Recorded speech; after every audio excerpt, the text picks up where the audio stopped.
membahas tentang materi dari segi kuantitas sanad. Poin yang akan dibahas yaitu: pertama, apa pengertian hadis? Kedua, berdasarkan dari kualitas sanad, hadis digolongkan menjadi berapa? Beserta penjelasannya, simak materi sampai selesai biar lebih jelas lagi. Assalamualaikum warahmatullahi wabarakatuh. Perkenalkan, nama saya Mas Delia. Saya dari Prodi Pendidikan Bahasa Indonesia, dan di sini saya akan menjelaskan tentang materi pembagian hadis dari segi kuantitas sanad. Apa pengertian hadis? Pengertian hadis itu dibagi menjadi dua. Yang pertama menurut bahasa dan yang kedua menurut istilah. Dan di sini saya akan menjelaskan tentang menurut bahasa terlebih dahulu ya. Hadis menurut bahasa artinya sesuatu yang baru, dekat atau singkat.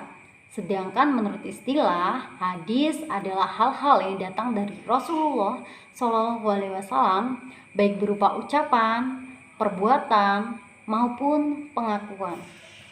Berdasarkan kualitas sanad, hadis dibagi menjadi: hadis berdasarkan kualitas sanad dibagi menjadi tiga. Yang pertama yaitu hadis sahih, yang kedua hadis hasan, yang ketiga adalah hadis do'if.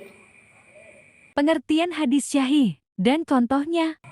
Hadis sahih adalah hadis musnad yang bersambung sanadnya, dinukil oleh seorang yang adil dan dabit hingga akhir sanadnya tanpa ada kejanggalan dan cacat. Contoh hadis sahih yaitu sahih tentang puasa. Penjelasannya, mengapa? Nah, ini penjelasannya. Barang siapa yang berpuasa pada bulan Ramadan dengan iman dan berharap mendapatkan pahala dari Allah, maka akan diampuni dosa-dosanya yang telah lalu. Hadis riwayat Bukhari dan Muslim.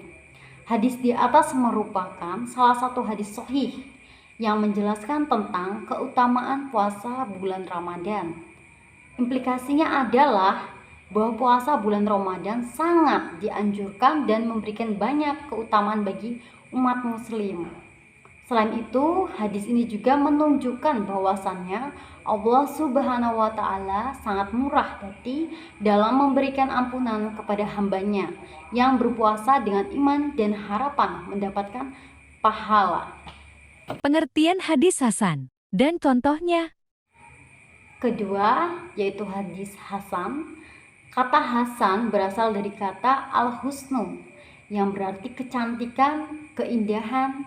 Secara istilah, Abu Ishaq At-Tirmizi mengartikan hadis hasan sebagai hadis yang dalam sanadnya tidak terdapat orang yang tertuduh bohong. Hadisnya tidak janggal serta diriwayatkan tidak hanya dalam satu jalur rawian. Perbedaan antara hadis sahih dan hadis hasan memang sangat tipis. Bahkan sebagai ulama mengatakan bahwa antara hadis sahih lil khairu dan hadis hasan lil zatihi adalah sama. Tingkatan hadis hasan berada di bawah level hadis sahih. Meski begitu, para fuqaha tetap memakainya sebagai hujah dan sumber hukum. Adapun para fuqaha yang dimaksud yaitu Al-Hakim, Ibnu Hibban, dan Ibnu Uzaimah. Contoh hadis hasan yaitu mandi di hari Jumat. Mengapa? Rasulullah SAW bersabda, hak bagi seorang muslim mandi di hari Jumat, namun jika ia tidak memperoleh air pun cukup dengan mengusap wangi-wangian keluarganya. Hadis riwayat Ahmad. Pengertian hadis dhaif dan contohnya. Dan yang terakhir adalah hadis do'if. Hadis do'if adalah sabda Rasulullah SAW yang tidak memenuhi syarat diterimanya suatu hadis dikarenakan hilangnya salah satu dari beberapa syarat yang ada. Hadis jenis ini tingkatannya paling lemah di antara jenis hadis lain. Para ulama berbeda pendapat dalam memandang kedudukan hadis do'if, namun mayoritas membolehkan mengambil hadis do'if sebagai hujah apabila terbatas pada masalah fadilul amal. Contohnya yaitu tentang sholat tahajud. Sholat tahajud pada malam hari sangat mustahil bagi manusia kecuali bagi orang yang selalu sholat pada malamnya. Hadis riwayat Bukhari. Hadis di atas merupakan hadis doib karena matanya tidak benar. Implikasinya adalah bahwa sholat tahajud tidaklah mustahil bagi manusia yang tidak selalu sholat pada malamnya. Oleh karena itu, umat muslim perlu memeriksa kembali kebenaran sebuah hadis sebelum mengambil hukum atau amalan darinya. Terima kasih.